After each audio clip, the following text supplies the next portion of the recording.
Ouais, tout à fait. Ouais. Je naviguais pas sur la dernière étape, donc je suis rentré à la maison. Bon, pas mal occupé avec, j'ai envie de dire, des affaires personnelles parce que forcément la Volvo ça dure longtemps, donc du coup on profite des étapes de repos pour faire tout ce qu'on n'a pas pu faire pendant les 6 derniers mois. Donc finalement ça a été pas mal occupé.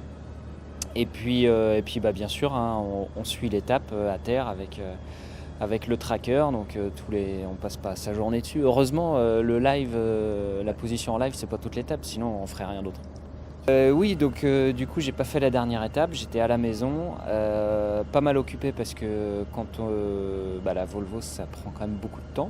Donc quand on a été mobilisé pendant quasiment 6 mois, et du coup, on essaye de tout concentrer en quelques semaines, toutes les petites choses qu'on n'a pas pu faire pendant les 6 derniers mois, donc ça fait pas mal, notamment un déménagement, enfin bref, des choses comme ça, donc voilà, bien occupé. Alors sur le plan pro, il y a 2 choses. J'essaye de monter un projet pour être sur le Vendée Globe 2020. C'est pas simple, ça n'a jamais été simple de monter ces projets-là, d'autant plus que là forcément avec la Volvo, mais qui est une très très chouette histoire, mais du coup finalement j'ai pas beaucoup de temps à y accorder, donc les choses avancent pas assez vite, ça avance jamais assez vite ces choses-là de toute façon, mais ça avance pas assez vite à mon goût, mais bon ça recule pas, il y a des petites choses qui avancent. Et puis en France j'ai quand même un petit peu navigué pour pas perdre la main, donc j'ai fait le Spi Ouest France, j'ai fait un petit peu de Figaro en entraînement, et puis j'ai fait une course en mini qui était une première pour moi, j'avais jamais fait de mini, donc voilà, j'ai fait une course en mini 650 le week-end dernier. Et j'ai remis les pieds sur un Figaro, oui, parce que du coup il y a la Transat AG2R qui se prépare à grands pas, puisque le départ est dimanche prochain, en même temps que le départ de la Volvo. Et du coup forcément il y a plein d'entraînements qui se font en double, et du coup on trouve l'occasion d'embarquer quand il y a un équipier qui manque. Non, alors là sur cette étape Brian m'abandonne à mon triste sort, je serai tout seul à faire la nave, il est parti se reposer chez lui.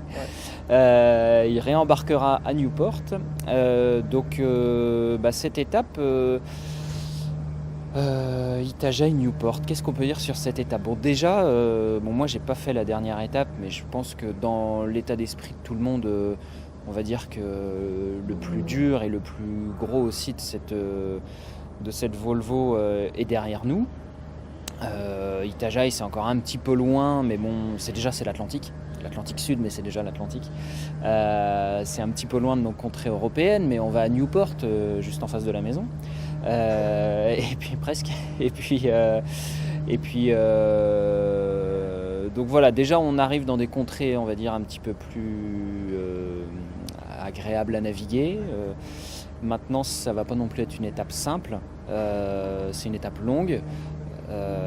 Traversée du Poteau Noir, il y a quand même des choses un petit peu plus compliquées, des petites choses annexes. Là ce matin, depuis hier après-midi et ce matin, je suis en train de regarder les fameuses sargasses, ces algues qui se sont développées ces dernières années dans la partie sud de l'Atlantique Nord, on va dire, toute la partie arc antillais, etc. Il y a beaucoup de sargasses qui sont des champs d'algues qui se développent à la surface de l'eau, et du coup c'est un petit peu contraignant quand on fait du bateau à voile, parce qu'on se retrouve à faire du bateau à voile sur un terrain de tennis, donc ça ralentit un peu.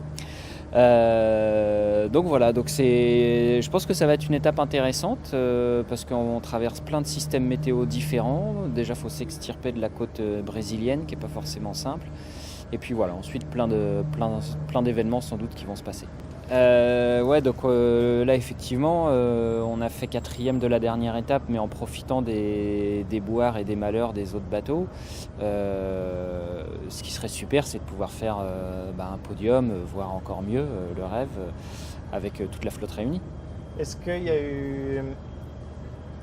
a de nouveaux objectifs qui ont été fixés maintenant que vous avez 20 points, Vestas est à 23, Scallywag 26?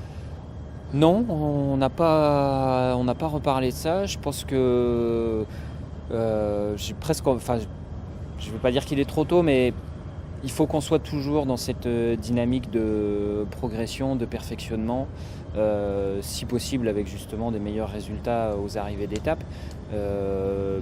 Et puis si on arrive à faire devant des bateaux comme Vestas ou Scallywag, ce sera super, mais je pense que c'est encore un petit peu tôt pour commencer à faire des calculs d'apothicaire. Ah bah pour la prochaine, bah écoute, on va commencer par un podium d'étape. Ok.